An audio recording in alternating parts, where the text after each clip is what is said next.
Hay sangre en mis manos que nunca se lavará. No la sangre de enemigos en combate.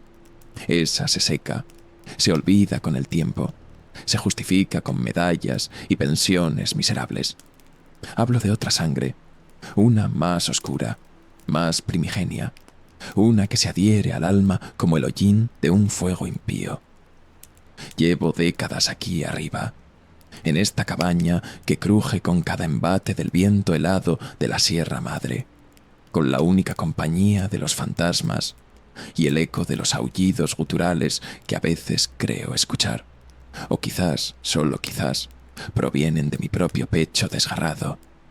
Mi nombre es Jacinto Montes, aunque en otros tiempos que preferiría enterrar bajo toneladas de roca y olvido, me conocían como Cuchillo.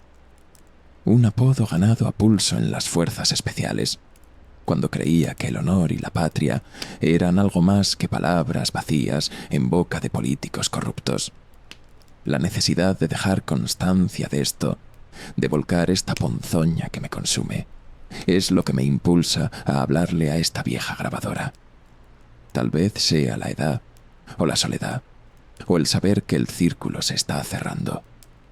Mi Xochitl, que en paz descanse, siempre decía que guardar los secretos te pudre por dentro.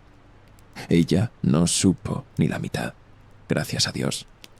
Pero alguien tiene que saber. Alguien tiene que entender que hay horrores que el gobierno, en su infinita arrogancia, desata sobre el mundo y luego pretende barrer bajo la alfombra, como si la oscuridad pudiera simplemente ignorarse. Esto no es una confesión para buscar perdón, porque sé que no lo merezco. Es un aviso, una advertencia de que las bestias que crearon, los hombres perro, siguen ahí fuera y están evolucionando. Recuerdo aquellos años, principios de los 90. México se desangraba en la guerra contra los cárteles, una guerra que alimentaba los bolsillos de muchos y vaciaba las almas de quienes la peleábamos en el fango. Yo era joven, fuerte, lleno de esa rabia idealista que te hace creer que puedes cambiar el mundo a balazos. Había visto demasiada muerte, demasiada traición, incluso dentro de nuestras propias filas. La pobreza de mi niñez me empujó al ejército, buscando una salida, una forma de ser alguien. Y lo fui. Fui uno de los mejores, pero el precio fue alto. Cada operación me dejaba más vacío, más cínico, hasta que llegó la invitación. Una invitación que no se podía rechazar. El proyecto Canis Diram. Así lo llamaban en los círculos más secretos. Un nombre científico para encubrir la monstruosidad. Para nosotros, los conejillos de Indias, era simplemente el programa del hombre perro. Un nombre que helaba la sangre, que evocaba leyendas susurradas en rancherías aisladas sobre criaturas caninas bípedas que acechaban en la noche. En su momento sonaba a disparate, a folclor para asustar, pero la realidad, como siempre, superó con creces la ficción más retorcida. Me pregunto, ¿cuántos más, como yo, fueron arrastrados a ese infierno? ¿Cuántos se perdieron en el proceso? ¿Cuántas almas quedaron atrapadas entre la humanidad y la bestialidad canina? ¿Y cuántos, como yo, aún cargan con la maldición, sintiendo la llamada de la luna llena en los huesos? La cabaña está fría esta noche. El fuego en la chimenea apenas logra mantener a raya la oscuridad que se agolpa en las ventanas. A veces, cuando el viento sopla de cierta manera, creo olerlo. Ese aroma almizclado y penetrante, el olor a perro mojado y a depredador, a algo que no debería existir en este mundo. O quizás es solo mi propia esencia, mi propia naturaleza corrompida la que percibo. La grabadora sigue girando, su pequeño ojo rojo parpadeando en la penumbra, como un demonio paciente esperando mi historia. Y se la voy a dar. Le voy a contar cómo el gobierno mexicano, en su afán de crear el arma definitiva, jugó a ser Dios y desató una jauría de hombres perro que ni ellos pudieron controlar. No esperen heroísmo en estas cintas. No esperen redención. Solo la cruda verdad de un hombre que fue despojado de su humanidad, transformado en algo más, algo terrible con fauces de pesadilla, y que ahora, al borde del abismo, intenta dejar un rastro para que otros no caigan en la misma trampa. Porque el proyecto Canis Diram no murió, solo se ocultó, se perfeccionó. Y sus hijos, sus abominaciones caninas, caminan entre nosotros, acechando en las sombras, esperando su momento. La pregunta que me persigue cada noche antes de que los viejos dolores me arranquen un gemido es: ¿cuánto de Jacinto queda en el monstruo de orejas puntiagudas y hocico babeante que me mira desde el reflejo de un charco helado? Mi mano tiembla al acercar el vaso de mezcal barato a mis labios. El líquido raspa mi garganta, un calor efímero en medio de este frío perpetuo. No es el alcohol lo que me hace temblar, no del todo. Son los recuerdos, las imágenes que se agolpan, vívidas, sangrientas. El criadero. Ese fue el nombre del primer círculo del infierno al que nos arrojaron. Un nombre terriblemente literal, considerando lo que allí se engendraba. Se supone que un criadero nutre, protege a las crías. Pero allí, en ese rincón olvidado de la sierra, solo se cultivaba horror canino. La leña chisporrotea, lanzando sombras danzantes que se contorsionan en las paredes como los cuerpos de mis compañeros en plena transformación, sus espaldas arqueándose, sus extremidades alargándose en patas poderosas. A veces, en el silbido del viento, creo escuchar sus gruñidos, sus aullidos de agonía, el chasquido de sus mandíbulas. No, no hay paz para los que pasamos por el criadero. Solo una vigilia constante, una espera tensa, porque sé que me están buscando. Los nuevos, los mejorados, o quizás los otros, los salvajes, la jauría que escapó y se reprodujo en la oscuridad. La noche es larga, y la historia también. Lo que voy a contar, algunos lo llamarán locura. Ojalá lo fuera. Ojalá pudiera despertar y descubrir que todo fue una pesadilla inducida por la fiebre y el mezcal. Pero las cicatrices en mi cuerpo, el pelo áspero que a veces siento crecer en mi espalda, incluso en forma humana, y las más profundas en mi alma, son demasiado reales.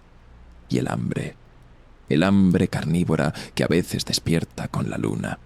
Esa es la prueba más contundente de que el hombre perro sigue vivo y está escuchando. Fue en el verano del 93. El calor era sofocante incluso en las tierras altas. Un aire denso que olía a pino seco y a la tensión palpable de la guerra contra el narco. Yo estaba de permiso, intentando ahogar mis demonios en un pueblo polvoriento cerca de Durango, cuando dos hombres de traje oscuro, con el porte inconfundible de la inteligencia militar, me encontraron en una cantina de mala muerte. No hicieron preguntas, solo me entregaron una orden sellada, mi nombre, mi rango y una citación para presentarme en una base aérea discreta al amanecer. El remitente, Coronel Octavio Valeriano, un nombre que apenas resonaba en los pasillos del poder, pero que exudaba una autoridad fría y eficiente. El viaje fue una sucesión de vendas en los ojos y silencios opresivos. Primero un avión de carga sin insignias, luego un helicóptero que nos adentró en lo más recóndito de la Sierra Madre Occidental, donde los mapas se vuelven líneas inciertas y la civilización es solo un rumor lejano. Éramos una docena de hombres, todos con historiales impecables en unidades de élite, todos con esa mirada endurecida de quien ha visto demasiado. Nadie hablaba. En nuestro oficio, aprendes rápido que las preguntas suelen traer respuestas que preferirías no conocer. El aire olía a ozono y a tierra húmeda. a un aislamiento casi palpable. Aterrizamos en un claro disimulado, y de allí, en camiones cubiertos, hasta un complejo que parecía una antigua hacienda ganadera abandonada, incrustada en la ladera de una montaña. El criadero rezaba un cartel recién pintado, con la silueta estilizada de un canino de aspecto feroz en la entrada. Nos recibieron guardias con uniformes sin identificación, rostros impasibles y armas de última generación. La atmósfera era de una eficiencia gélida, cada movimiento calculado, cada mirada evaluadora. Nos despojaron de nuestras pertenencias, nos asignaron barracones individuales, un lujo sospechoso en el ejército, y comenzó el proceso. Días interminables de exámenes médicos que iban mucho más allá de lo rutinario, con un énfasis particular en nuestra estructura ósea y muscular. Fue entonces cuando la conocimos, Dr. Elena Cain. Cain, manteniendo el apellido para un toque de extranjería siniestra, pero pronunciado Caín para sonar más integrado al español. Una mujer de mediana edad, delgada, con unos ojos grises e increíblemente penetrantes que parecían traspasarte, analizar cada fibra de tu ser. Vestía una bata blanca impecable, pero su energía era cualquier cosa menos clínica. Había un fervor casi mesiánico en su voz cuando nos habló del proyecto, usando términos como potenciación canina superior, despertar el depredador alfa latente, seguridad nacional de máxima prioridad. Sus palabras eran un bálsamo para algunos, una justificación para la dureza que se avecinaba. Para mí, sonaban a la antesala de algo profundamente antinatural. Luego vinieron las agujas. La primera inyección fue precedida por una breve explicación sobre un protocolo avanzado de reestructuración genética caniforme. El líquido era viscoso, de un color parduzco oscuro, y quemaba al entrar en la vena como fuego líquido. No el ardor familiar de una vacuna. Esto era diferente, más profundo, como si algo helado y a la vez incandescente se deslizara por mis entrañas, buscando anidar.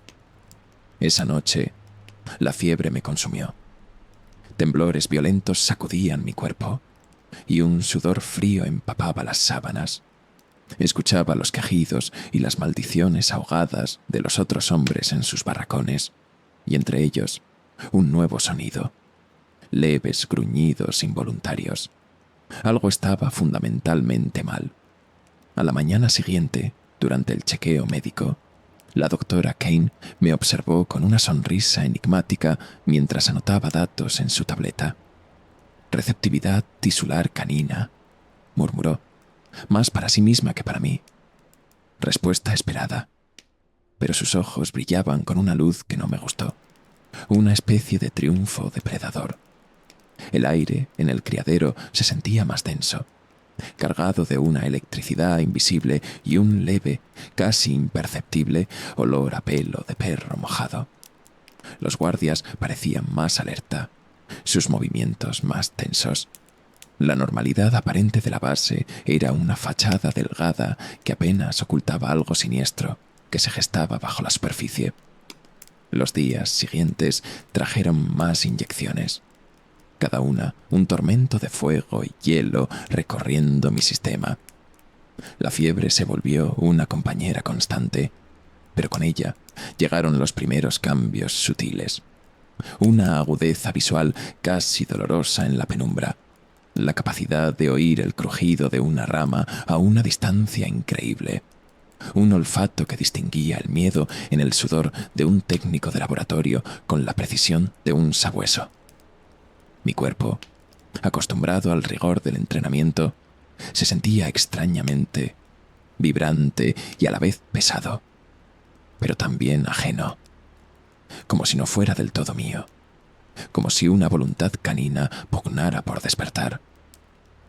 El verdadero incidente, el que marcó el punto de no retorno para mi percepción de la realidad, ocurrió una semana después de la primera dosis. Estaba en mi barracón, intentando leer bajo la luz mortecina, cuando un dolor agudo, como si me estuvieran partiendo los huesos de la mandíbula y el cráneo, me hizo doblarme. Me llevé la mano a la boca y sentí algo duro, afilado, que no debería estar allí. Corrí al pequeño espejo del baño. Mis encías sangraban ligeramente y mis caninos parecían más largos, más gruesos, como los de un lobo. Mis orejas ardían y al tocarlas las sentí ligeramente más puntiagudas, más alertas. Un escalofrío recorrió mi espina dorsal, no de frío, sino de un terror primordial. Miré mi reflejo y por un instante la cara que me devolvía la mirada no era la mía. Había algo en los ojos, un destello amarillo animal, una ferocidad depredadora que nunca antes había visto. Mi nariz pareció ensancharse sutilmente, mi mandíbula más prominente. Parpadeé y la ilusión se desvaneció, pero la sensación permaneció, la certeza helada de que algo irreversible había comenzado. Ya no éramos simplemente soldados sometidos a un experimento. Estábamos siendo transformados en hombres perro. Y esa fue solo la primera dosis, la primera vez que sentí cómo la humanidad comenzaba a escurrírseme de entre los dedos, reemplazada por el instinto de la jauría. Lo que vendría después, ni en mis peores pesadillas podría haberlo imaginado. Las semanas en el criadero se convirtieron en una espiral descendente hacia una bestialidad que apenas puedo nombrar. Cada nueva inyección era una nueva capa de infierno canino. El fuego líquido que recorría mis venas se volvía más intenso, y la fiebre se aferraba a mí como un perro rabioso. Pero los cambios... Dios, los cambios. Mi cuerpo, ya curtido por años de servicio, comenzó a mutar de una manera grotesca. No era la masa muscular limpia y definida del entrenamiento. Era algo más denso, más fibroso, cubierto por un vello corporal que se volvía más grueso, más oscuro, casi un pelaje incipiente. Mis hombros se ensancharon. Mi espalda se arqueó ligeramente, como la de un cánido preparándose para saltar. Mis sentidos se agudizaron hasta un punto que rozaba la locura. El mundo se convirtió en una cacofonía de olores y sonidos, dominados por la agudeza canina. Podía oler la lluvia acercándose a kilómetros de distancia, el miedo en el aliento de un ciervo oculto en la espesura con una claridad que me permitía casi saborearlo, la sangre seca en la tierra de viejas matanzas. La noche ya no existía para mí. Mis ojos, ahora con un brillo amarillento incluso a la luz del día, penetraban la oscuridad más profunda como si fuera pleno día. Cada sombra detallada, cada movimiento revelado. Pero era el hambre lo que realmente comenzó a definirme.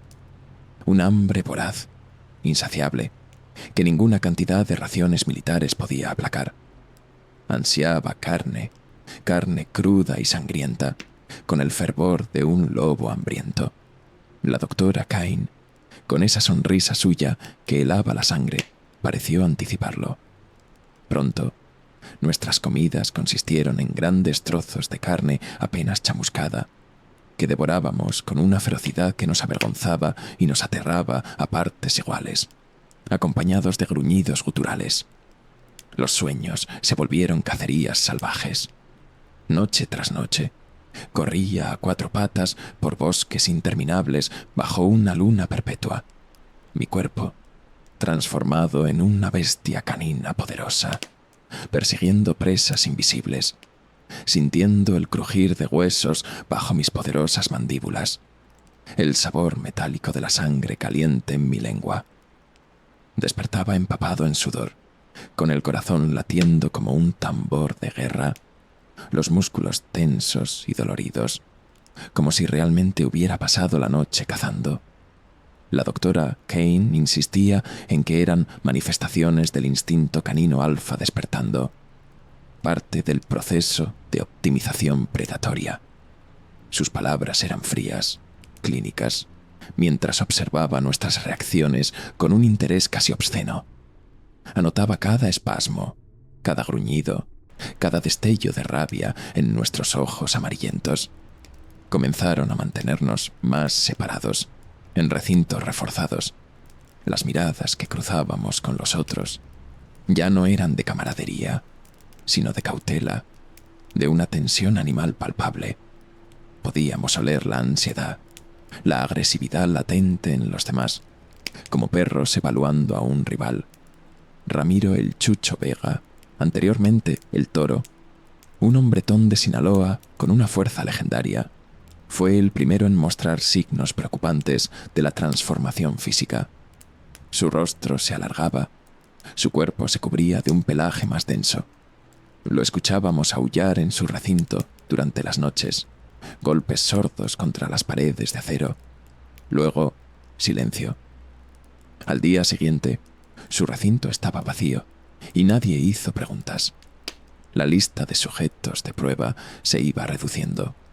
La doctora Sakane simplemente ajustaba sus protocolos, impasible. Entonces llegó la fase final. Nos trasladaron a unas instalaciones subterráneas bajo el criadero. Celdas de hormigón con puertas de acero que parecían sacadas de una perrera para bestias míticas. El aire era pesado, viciado, con un olor penetrante a químicos, a sangre y a perro mojado. Nos ataron a planchas de metal, con correas industriales que podrían haber sujetado a un oso. La doctora Kane nos administró personalmente la última inyección. El líquido era diferente esta vez, casi negro y frío, de un frío que quemaba hasta los huesos, un frío que olía a tierra y a muerte. Esta es la culminación, dijo, sus ojos brillando con una excitación febril. El nacimiento del hombre perro. El dolor fue indescriptible. No hay palabras en ningún idioma para transmitir la agonía de sentir cada hueso de tu cuerpo romperse y reconfigurarse en una estructura canina bípeda, cada músculo desgarrarse y volver a crecer de una forma nueva y monstruosa. Era como si mi esqueleto estuviera tratando de escapar de mi piel, mis piernas arqueándose hacia atrás en poderosas patas digitígradas, mis brazos convirtiéndose en extremidades delanteras con garras no retráctiles. Grité, o algo parecido a un aullido bestial salió de mi garganta, un sonido gutural, animal, que se unió al coro de ladridos, aullidos y rugidos de los otros desdichados en las celdas contiguas. Las correas se rompieron como si fueran de papel. Miré mis manos, o lo que habían sido mis manos.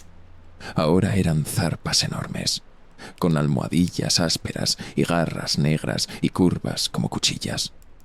Mi cuerpo se convulsionó, creció, se retorció. Un pelaje oscuro y espeso, como el de un perro de presa, brotó por toda mi piel. Mi rostro se alargó en un hocico pronunciado, lleno de dientes como dagas. Mis orejas se irguieron, puntiagudas y móviles, captando el más leve sonido. Una cola corta y fuerte brotó de la base de mi espina dorsal. Cuando la transformación cesó, me erguí sobre dos patas poderosas y arqueadas, midiendo casi 3 metros de altura. Era una abominación, un hombre perro de pesadilla hecho carne. Pero lo más aterrador era que yo, Jacinto, seguía allí, atrapado dentro de esa forma monstruosa, consciente, observando con horror lo que me habían hecho. Una mente humana luchando contra un torrente de instintos caninos. Rabia, hambre, la necesidad de cazar en jauría, de marcar territorio. De los 12 originales, solo 7 alcanzamos la morfología deseada, según la doctora Kane. Los otros, mejor no pensar en ellos. Aprendimos a controlar el cambio, o al menos a dirigirlo, a duras penas, aunque la forma de hombre-perro se sentía cada vez más natural, más correcta. La doctora Kane nos sometió a pruebas de campo cada vez más brutales, probando nuestra fuerza, nuestra velocidad, nuestra ferocidad canina. Nos enseñó a trabajar como una jauría, aunque la tensión entre nosotros era constante. Una lucha subterránea por el dominio, por ser el alfa. Felipe Lobo Gris, Lorca, anteriormente Espectro, un tipo callado y astuto de Veracruz, parecía adaptarse mejor que otros, manteniendo una chispa de su antigua inteligencia incluso en la forma de hombre-perro. Pero el animal siempre estaba allí, acechando bajo la superficie, esperando la menor debilidad para tomar el control. Éramos armas vivientes, perfectos depredadores caninos. Y el gobierno, a través de la doctora Kane, estaba encantado con su nueva y aterradora jauría. La primera prueba de fuego real llegó unos meses después, en el otoño del 93. El coronel Valeriano había sido reemplazado, o quizás ascendido. Ahora nuestro enlace era el mayor Adolfo Quintana, un hombre de rostro pétreo y ojos fríos como el acero, cuya reputación de brutalidad pragmática nos precedía. Nos reunió en la sala de informes de El Criadero, un mapa de la Sierra Tarahumara extendido sobre la mesa. La misión: infiltrar y neutralizar un laboratorio clandestino operado por el cártel de la Serpiente Dorada. Según Quintana, estaban experimentando con armas biológicas que amenazaban la soberanía nacional. Una tapadera, como siempre, para probar a sus nuevos perros de guerra. Nos trasladaron en un helicóptero artillado, sin ventanas, encadenados como bestias en la bodega de carga, el olor a metal y a nuestro propio almizcle canino llenando el espacio. Aterrizamos en la oscuridad, en un claro a varios kilómetros del objetivo. La transformación fue más rápida esta vez, casi un reflejo condicionado al olor del peligro y la promesa de la caza. 7 hombres perro monstruosos moviéndose a una velocidad increíble a través del bosque nocturno. Una sinfonía silenciosa de músculos tensos, garras afiladas y respiraciones jadeantes. El aire estaba cargado con el olor a pinos y a la corrupción que emanaba del complejo del cártel. El laboratorio era una antigua mina abandonada, fortificada con guardias armados hasta los dientes y perros de presa que enloquecieron, aullando y ladrando con una mezcla de ferocidad y terror al percibir nuestra aproximación. No tuvieron oportunidad. Nos movimos como una jauría coordinada, guiados por esa extraña conexión de manada que se había forjado en el dolor y la sangre. Los guardias cayeron antes de poder dar la alarma, sus gritos ahogados por nuestras fauces poderosas.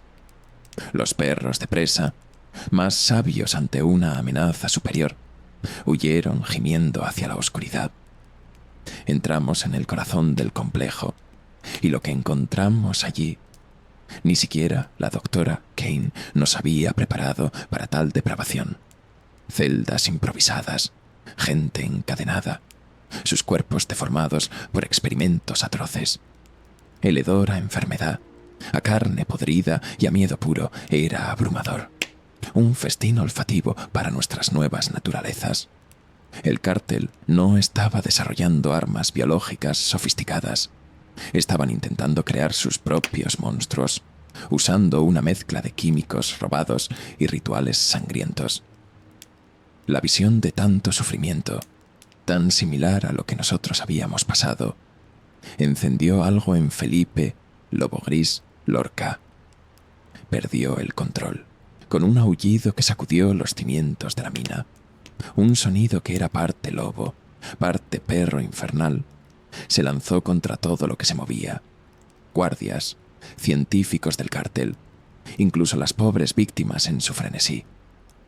Silas Mastín Núñez, anteriormente Sombra, un hombre perro corpulento pero de buen corazón, intentó detener al Lobo Gris, razonar con la bestia.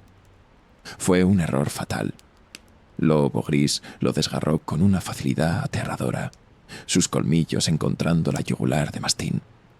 Vi la vida desvanecerse de los ojos amarillos de mi compañero, y algo dentro de mí se rompió. Tuve que hacerlo. No había otra opción. Con un dolor que me traspasó el alma, me enfrenté al lobo gris, a mi hermano de jauría, y lo abatí. El sonido de sus huesos rompiéndose bajo mis garras aún resuena en mis pesadillas. En ese momento, el mayor Quintana contactó por radio, su voz fría y distante. Objetivos neutralizados. Eliminen toda evidencia, incluyendo a los sujetos de prueba. Sin testigos. La orden me golpeó como un puñetazo. Miré a los supervivientes aterrorizados en las celdas, sus ojos suplicantes. No eran terroristas, eran víctimas, como nosotros. No pude hacerlo. Negativo, mayor, gruñí por el comunicador, mi voz un eco gutural. Estos son civiles. Necesitan ayuda, no ejecución. Quintana siseó una amenaza, pero yo había tomado mi decisión. Arturo, Doberman, Guerrero, anteriormente Lobo, y Mateo Coyote Acosta, anteriormente Zorro, los más leales al sistema, los más seducidos por el poder de la bestia, no dudaron. Comenzaron la limpieza con una eficiencia brutal. Benicio, Solo Cruz, anteriormente Fantasma, el más joven de nosotros, el que aún conservaba una pizca de idealismo, se puso de mi lado. El caos que siguió fue una masacre.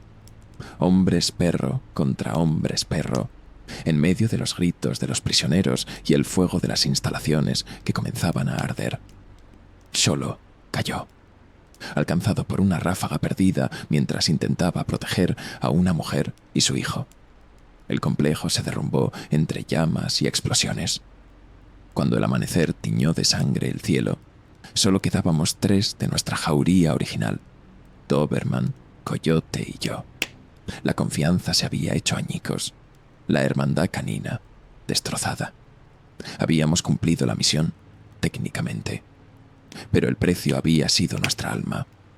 Quintana y sus superiores habían conseguido lo que querían: probar nuestra lealtad, nuestra brutalidad y nuestra capacidad para convertirnos en monstruos caninos sin conciencia. Tras el desastre en la Sierra Tarahumara, nos trasladaron de nuevo, esta vez a un lugar del que nadie hablaba, un agujero negro en los mapas oficiales, la Perrera Mayor. Excavada en las entrañas de una montaña en algún desierto del norte, era una fortaleza subterránea, un laberinto de acero y hormigón donde la luz del sol era solo un recuerdo lejano, y el aire apestaba a desinfectante y a miedo canino. Aquí, la doctora Helena Kane era la reina absoluta, su poder incontestable. Sus ojos grises brillaban con una nueva y más peligrosa ambición. La fase 1, la creación de los hombres perro de combate, era solo el principio. Ahora venía la fase 2, la purificación de la línea de sangre, la creación de una nueva especie canina dominante.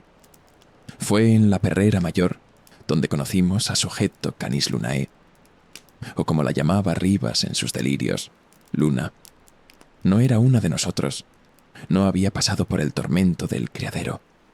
Era una joven indígena, rescatada, o más bien secuestrada, de una aldea remota en la selva chapaneca, donde las leyendas de mujeres que se transformaban en criaturas caninas bajo la luna llena eran comunes. Dr. Kane la presentó con un orgullo casi maternal. Luna poseía la capacidad de transformarse en un hombre perro de forma natural, sin dolor aparente, con un control perfecto. Era hermosa y aterradora en su forma bestial, una loba bípeda de pelaje plateado, con ojos de un azul penetrante que destilaban una inteligencia ancestral. Rivas creía haber encontrado el eslabón perdido, la clave para estabilizar y perfeccionar genéticamente a los hombres perro. Su plan era cruzar nuestro ADN, mejorado y brutal, con la pureza de Luna. Sentí una conexión inmediata con Luna, una extraña necesidad de protegerla de la fría ambición de Cain y de la creciente inestabilidad de mis hermanos de jauría. Doberman guerrero, en particular, se volvió cada vez más errático.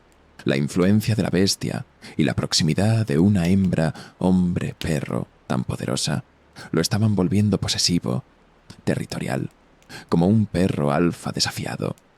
Veía a Luna como un premio, como su derecho. La tensión en nuestra disminuida jauría era palpable. Gruñidos bajos y miradas de soslayo constantes. Los lazos telepáticos que habíamos desarrollado se volvieron una maldición, sintiendo la rabia y la lujuria de los otros como si fueran propias. Una cacofonía de instintos caninos. Y entonces, Luna quedó embarazada. Dr. Kane estaba exultante. Era el triunfo de su vida, la prueba de sus teorías sobre la creación de una raza superior de hombres perro. Pero para Doberman fue la chispa que encendió la pólvora. Una noche intentó reclamar a Luna, arrastrarla de su celda de observación. Coyote Acosta, que aún conservaba algo de su antigua disciplina, intentó detenerlo. La lucha fue brutal. Dos depredadores alfa desatados en los pasillos claustrofóbicos de la perrera mayor. El sonido de sus cuerpos chocando, de carne desgarrándose, de huesos rompiéndose. Se destrozaron mutuamente.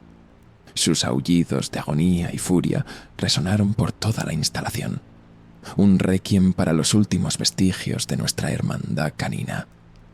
En medio del caos, con las alarmas aullando como perros del infierno y las luces de emergencia parpadeando, los sistemas de contención de la perrera mayor fallaron. Dr. Cain, en su arrogancia, había estado experimentando con otras variantes del suero, intentando crear diferentes tipos de hombres perro, algunos más grandes, otros más rápidos, todos monstruosos. Eran sus crías, horrores deformes, mutaciones inestables que ahora estaban sueltas, hambrientas y rabiosas, una jauría infernal. El infierno se desató. Gritos, disparos, el sonido de carne desgarrada. Sabía que era el fin. Tenía que sacar a Luna de allí. La encontré en su celda, aterrorizada pero ilesa, acunando su vientre. La doctora Kane apareció, su rostro contorsionado por la furia. «Son míos», gritó, su voz aguda. «Son propiedad del gobierno mexicano, el futuro canino». Me transformé, la rabia justa alimentando al hombre perro. El enfrentamiento fue breve pero salvaje. No la maté, pero la dejé incapacitada, sus piernas rotas, a merced de las abominaciones que ella misma había creado. Agarré a Luna y corrí, abriéndome paso a dentelladas y zarpazos a través de los pasillos llenos de muerte y destrucción. Las crías de Cain eran una pesadilla, pero el hombre perro original, el guerrero, era superior. Alcancé las salidas de emergencia justo cuando sentí que toda la montaña temblaba. Explosiones internas. Quintana, o alguien más arriba, había decidido borrar la perrera mayor del mapa, enterrar sus secretos caninos para siempre. Con Luna a mi lado, emergimos al aire tóxico del desierto justo cuando la entrada del túnel colapsaba tras nosotros, sellando para siempre la tumba de nuestros hermanos de jauría y los pecados de nuestros creadores. Estábamos libres. Pero, ¿a qué precio? ¿Y qué nueva y más salvaje jauría habíamos desatado en el mundo con la descendencia de Luna? Han pasado casi 30 años desde el colapso de la perrera mayor. 30 años viviendo en las sombras, un fantasma con garras en mi propia tierra. Ayudé a Luna a encontrar un refugio seguro en lo más profundo de la selva, un lugar donde pudiera criar a su hijo, el primero de una nueva línea de hombres perro, lejos de las garras del gobierno y de la locura del mundo. Luego me marché, para protegerlos, de mí, de lo que soy. Me establecí aquí, en esta cabaña olvidada, con la única compañía del viento y los recuerdos. Xochitl, mi amada esposa, se fue hace una década, consumida por una enfermedad que ni todo el poder del hombre perro pudo detener. Su recuerdo es el último ancla que me une a la humanidad que me fue arrebatada. Pero el proyecto Canis Diram nunca murió realmente. Lo sé. Lo siento en el aire, en los cambios sutiles del bosque, en el olor a perro que a veces trae el viento. Hace unos años comencé a percibir nuevos rastros, olores diferentes. Soldados, jóvenes, fuertes, transformados en hombres perro. Los ejecutores caninos, les llaman ahora, según los rumores que llegan hasta estos rincones olvidados. Más controlados, más eficientes, sin la agonía ni la inestabilidad de nuestra generación. El gobierno mexicano simplemente perfeccionó la fórmula de Caín, la limpió, la hizo más aceptable. Siguen cazando, siguen protegiendo los intereses nacionales con sus nuevas jaurías de élite. Y luego están los otros, los salvajes, la descendencia de Luna y su hijo. Se han multiplicado, esparcido como una plaga silenciosa por las sierras y los desiertos. Son diferentes a nosotros, a los ejecutores. Son más bestia que hombre. Nacidos hombres perro, no hechos. Salvajes, territoriales, guiados por instintos caninos puros, con un pelaje más hirsuto y ojos que brillan con una luz infernal. He visto sus huellas, enormes y con garras. He oído sus aullidos guturales en la distancia, un coro que promete violencia. Están reclamando su territorio, y cada año hay más informes de excursionistas desaparecidos, de ataques de animales desconocidos de gran tamaño, en zonas remotas. Las autoridades culpan a los coyotes gigantes, a los perros ferales. Pero yo sé la verdad. Una guerra silenciosa se está gestando en las entrañas de México. 3 facciones de hombres perro luchando por el dominio. Los ejecutores caninos del gobierno, intentando contener la amenaza salvaje y eliminar a los vestigios del pasado, como yo. Los salvajes, expandiéndose, volviéndose más audaces, más hambrientos, una verdadera jauría del apocalipsis. Y nosotros, los viejos, los prototipos, no quedamos muchos. La mayoría murió en aquellos primeros días, o se perdió en la locura de la bestia. Por lo que sé, soy el último que aún puede pasar por humano, el último que recuerda lo que fuimos antes de que nos convirtieran en esto. Últimamente, he detectado un nuevo olor en mis patrullajes. Algo diferente. Ni ejecutor, ni salvaje. Las huellas son enormes, perfectas, con una estructura ósea que sugiere una inteligencia y una fuerza aterradoras. Una criatura que camina con la astucia de un hombre y la gracia letal de un hombre perro supremo. Creo que la doctora Kane, de alguna manera, lo logró. O su legado lo hizo. El hombre perro perfecto. Quizás una evolución natural de los salvajes, o un nuevo proyecto secreto aún más oscuro. Están evolucionando, adaptándose, y están llegando. Siento el peso de los años, de las transformaciones. Este viejo cuerpo ya no aguanta mucho más. La bestia interior ruge con más frecuencia, más difícil de controlar. El pelaje áspero brotando en mis brazos y pecho incluso sin la luna llena. Por eso estas cintas. Alguien tiene que saber. Alguien tiene que entender que cuando caminen por el bosque y los pájaros callen de repente, cuando sientan esa mirada invisible en la nuca y un aliento caliente y fétido, cuando escuchen algo moverse en la oscuridad con una inteligencia depredadora y el chasquido de mandíbulas, deben correr. No luchen, no se escondan, solo corran, porque ya será demasiado tarde. La luna llena asciende esta noche, enorme y plateada sobre los picos de la sierra. El hambre ancestral despierta en mis entrañas, un fuego helado que exige ser saciado con carne fresca. Es la llamada, mi última cacería.